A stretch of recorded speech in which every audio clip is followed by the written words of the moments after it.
Greetings once again, North Andover. I'm Ron CARPENITO, and welcome to this latest edition of the North Andover Journal. Well, a new sports season has begun at North Andover High School, and while we will see the usual sports such as baseball, track and field, softball, and lacrosse, there's another sport which has sprung into the spring's schedule. Let's check out and say hello to the North Andover wrestling team.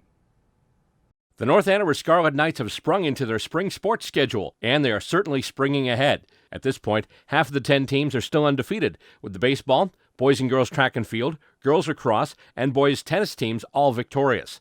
The softball team's record sits at 2-3. The boys lacrosse team has a 3-1 record. The boys volleyball squad has 2 wins and a loss, and the girls tennis team has started their season at 1-2. The one team we have yet to mention is the North Andover wrestling team. We last saw them a year and a half ago, and Coach Larry Coughlin's inaugural season had its share of struggles. The struggles continued as COVID restrictions not only delayed their season well past its usual winter schedule, but made holding practices a challenge as well.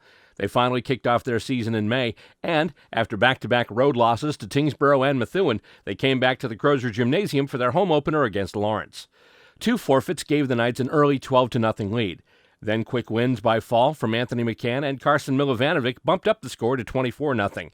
Lawrence came back with a win by fall against North Andover's Kenley Milovanovic, followed by 2 North Andover forfeits. The Knights went into the bout at 152 pounds, up by a 24-18 margin. Straight pins by Brendan Garcia, Chris Roten, and Cam Watson gave North Andover another 18 points and a 42-18 lead. North Andover's Tommy Cox lost his bout at 182 pounds. He, however, was not pinned. His loss was by a decision. Therefore, Cox gave up only 3 points, not 6. This clinched the win for the Knights. Even though the Lancers finished the meet up with 2 wins by fall and a forfeit, they could not pull even with North Andover. The final tally, Knights 42, Lancers 39. After the meet, Coach Coughlin commented on the terrific effort put forth by his team. All those guys that got pins that we were hoping to get pins to get some bonus points to keep us ahead, keep us in the match. And then I think really the one who clinched it was Tommy going out there, staying off his back. He had a really tough opponent, bumped up a weight class. So it's hard to pinpoint like who had the big win, but going out even 152, Brendan Garcia. Short, he's only been back for a couple days now, going out at 152, getting the pin. That was his first varsity win, actually. And then Chris Roten at 160, winning his match as well. So everything went right for us. Getting ready for this season was quite a challenge between the extra long layoff and the COVID-related restrictions. The team's preseason preparation period was, in the words of Coach Coughlin, chaotic. Rules were changing left and right. I had to try to keep up, not knowing, what our practice schedule would look like, where it was going to be, what we were allowed to do, what the season was going to look like. It was really hard to practice plan, not having definitive answers to that until about maybe a week before the season was starting. So the Knights met Haverhill 4 days later. After a number of pins and forfeits and some varied decisions, North Andover trailed 39-34 going into the last bout at 285 pounds.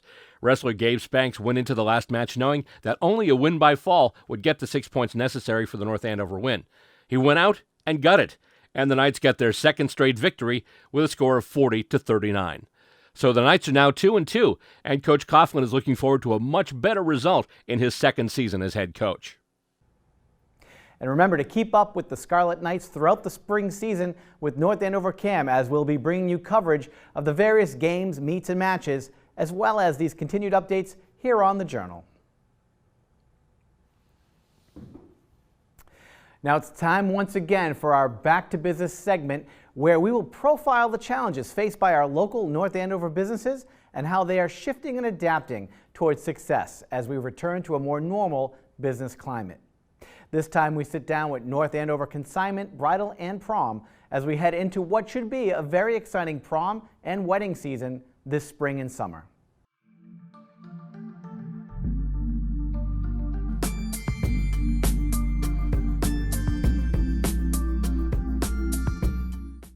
Well, it's been definitely an interesting journey when we first had to close in this past year for 2 months. So we pretty much lost our prom season. I'm Jeannie Bianchi. I'm the proprietor of Consignment Bridal and Prom, located at 350 Willow Street in North Andover, Massachusetts. We were lucky because we have two parts of the business. We have the consignment, and then we have the bridal and prom, and then the prom, and mother of the brides and all of that. So we were able to carry through, even though it was very slow in the beginning, and we are so busy right now. We can barely keep up between people dropping off consignment, and we're getting so many brand new dresses that people didn't wear, and of course everything's marked down when it comes to the door. And then prom season, all the schools are starting to have proms, but they're telling the kids last minute, so they have a week to find their prom gowns. I'm having girls come in here buying 2 dresses at a time and traveling from hours, so it's been really crazy. So, but we definitely are still keeping to our social distancing, and we do have all the COVID protocols with the hand sanitizer and the contact tracing list. So we're really, and we do have people wait if it starts to get a little bit crowded in here, and we're booking our brides out. So we started having people go onto our website, consignmentbridalprom.com, and we have an online form, and we're having brides fill out the forms, and we get back to them immediately. They get an immediate response on if that time is available for them to come in. And we feel that that's really been helping, because especially now when we're really busy, we can't always get to the phone, or when we were doing just appointment only, it was a way for them to talk to us and communicate with us. And we still have a lot of people that are concerned on what the protocols are, so they want to ask questions, you know, what can I expect? And through this whole process, we've only been letting the bride plus 2 guests come. So that we don't fill up the store, and we may even stick with that going forward. We're finding that that really works well, and it gives a bride more time to think about what she's looking for. As of now, we are open full store hours. We're actually thinking of adding hours because we're so busy. So, you know, people can just walk in, and again, if we can't take them because the store is full, we'll have them wait. But so far, we've had a steady flow, and it's worked out really well. We have 5 dressing rooms out back and 2 up front, so we're able to really space people out, which is really nice. We've also been doing a lot of answering on the phone questions of types of dresses we have, and we've been taking pictures for people that are a little nervous to come in at first and want to make sure we have, you know, something that they're looking for. We're trying to be flexible with people. Same with our consignment. We're trying to be really flexible with people's contracts. We've added 2 months onto everybody's contracts of the 2 months we had to close, so that, you know, obviously no one was coming in and shopping. So we've done a ton of that. That's just one of the parts of the business that's been very busy, is changing everybody's contracts, but they're also very appreciative of that as well. So I think that we'll probably maybe keep for a little longer, but also may implement going forward, is having less guests with the bride. We find that it's a more quality appointment.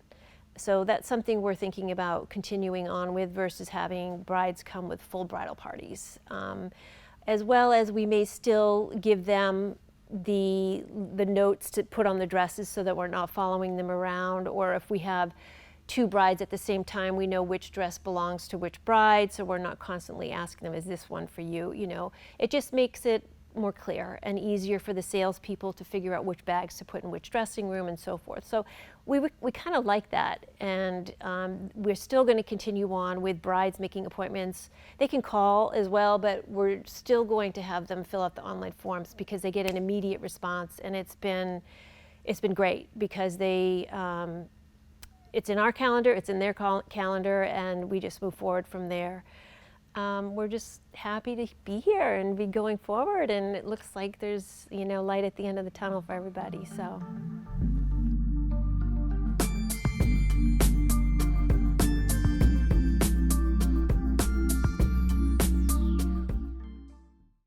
And of course, we're wishing everyone the best of luck with their upcoming event, prom, and wedding this season. And of course, even though the business climate is beginning to change, this does not mean our Back to Business segment will be going anywhere. We still have much more in store for future episodes, so please be sure to stay tuned to the Journal right here.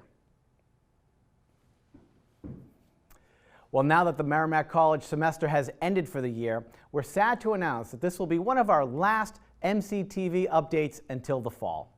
Today, we'll be hearing about Merrimack's admissions team and how they continue to make Merrimack College visitors feel welcomed, safe, and informed. Let's check it out. Even throughout COVID-19, our wonderful admissions team has put in a ton of effort to make the campus visiting experience a success. Let's take a look. You've probably seen us walking around campus and have thought, what are they doing? Admissions ambassadors are Merrimack College students who show high school students what makes the MAC so great and why they should come here. We host different events such as normal tours, admitted student stays, and open houses. Even throughout COVID, we have been able to host families and show them what Merrimack is all about through our extensive tours. So we're here at the Rogers Center Res Life setup, and this is one of my favorite stops because guests usually have a lot of questions about this stuff, and I know a lot of figures in Res Life, so it's always fun answering people's questions about Res Life because you can talk from experience, especially when you're a student here, and you can talk about a lot of different things such as like room setup and how to get a roommate and how to like interact with other people in your building, because that's really important at college. Like, we want to convey to people that Merrimack is actually a really good place to be, and the community is one of our greatest aspects, and we like to show that off, especially in Res Life, because you're going to be with people from all over the world, all over the country, and you want to convey to people that this is the right place where you want to be, and you're going to feel comfortable, and you're going to have a roommate that you like and you'll get along with, and even if that doesn't happen, they'll be able to point you in the right direction, and you just want to make people feel confident about their decision and confident about their choice to come to Merrimack, and yeah, this stop is always fun. I love this stop.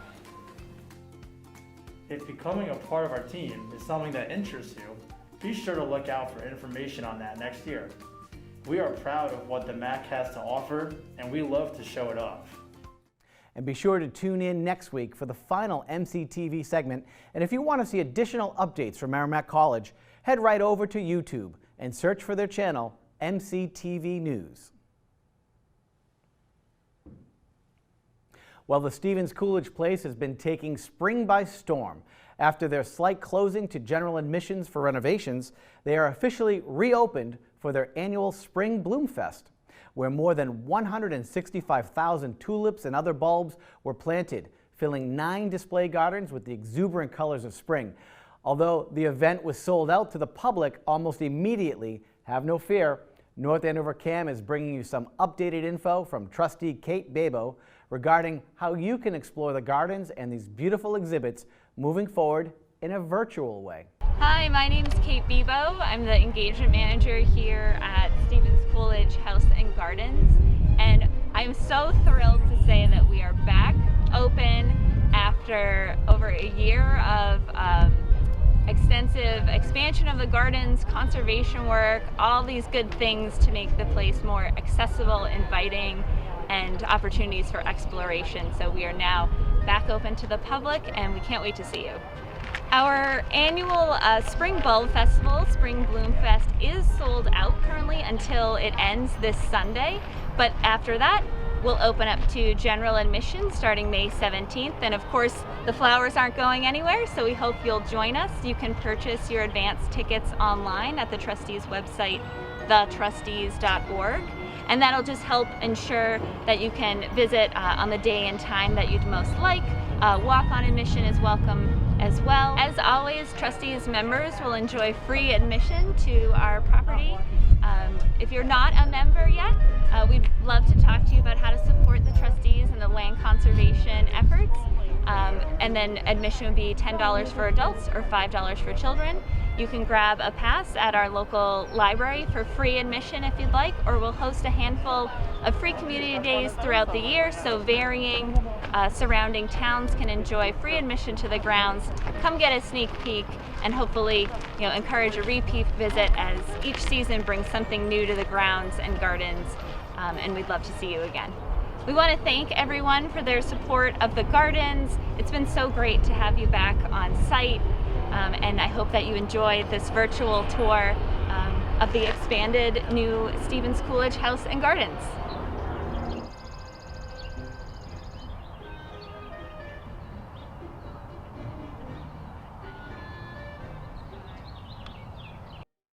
Now, if you want to watch the full virtual Spring Bloomfest tour, head on over to our Cam Access channel, which is Comcast 22 or Verizon 24, or jump on YouTube and search for our North Andover channel at North Andover Cam.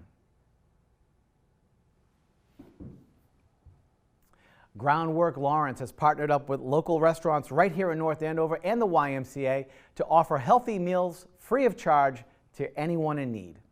We caught up with Executive Director of Groundwork Lawrence, Heather McMahon, to hear more about this amazing program and how you can go about receiving a prepared meal. The North Andover restaurant program was built on the Lawrence program that we launched last spring.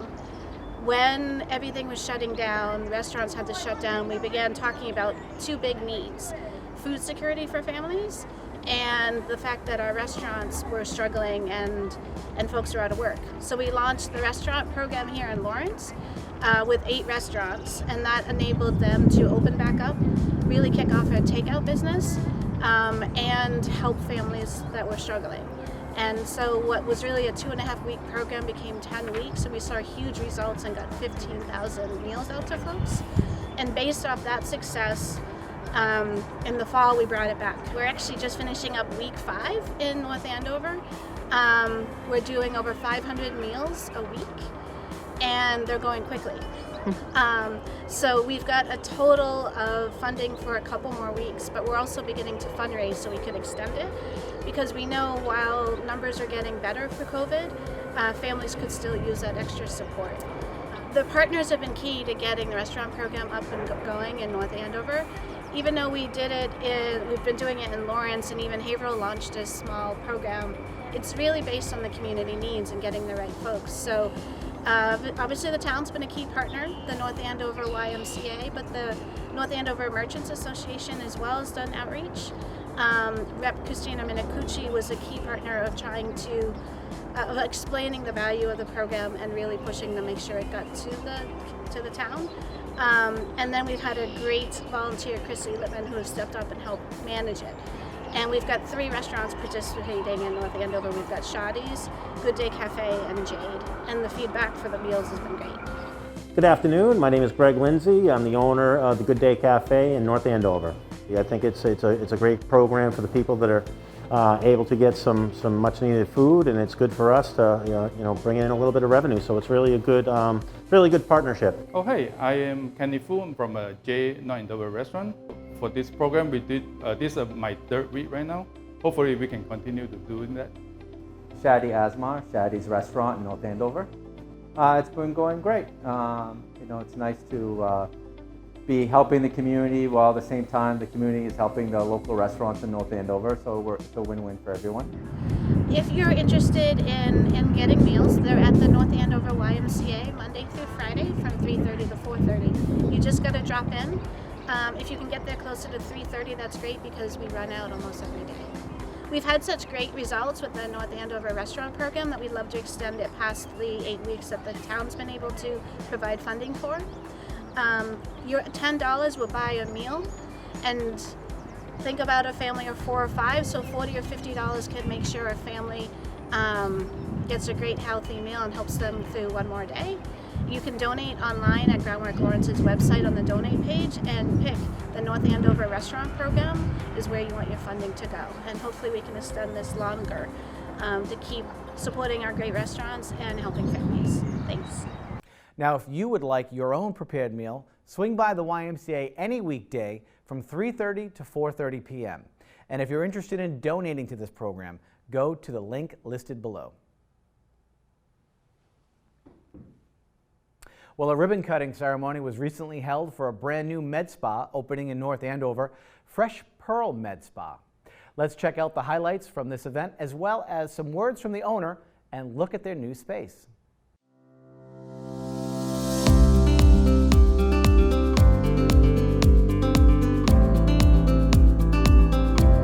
Excited to be here celebrating the Fresh Pearl Med Spa grand opening. It's fantastic to see new businesses come to North Andover and to our vibrant downtown community, especially an organization like Fresh Pearl Med Spa and Albin's team. Fresh Pearl Med Spa's whole mission is to help rejuvenate men and women of all ages. And as we come out of the pandemic, as folks have been cooped up inside, rejuvenating themselves, getting out, and living their best life and their best self, both inside and outside, welcoming a new business like Fresh Pearl Med Spa in the manner in which they support and recognize the need to help their clients in the greater community is fantastic. Good afternoon, everybody.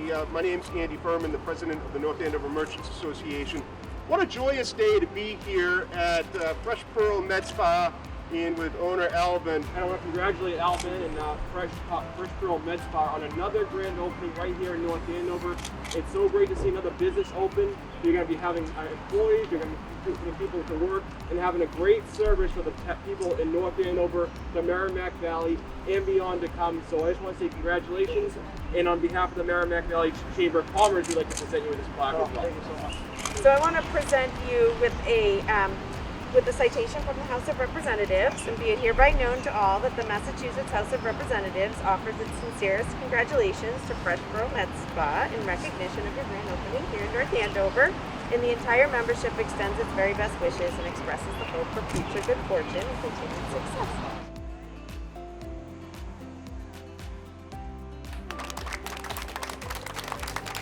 Hi, my name is Alvin Saliku. I'm a nurse practitioner and the owner of Fresh Pearl Med Spa.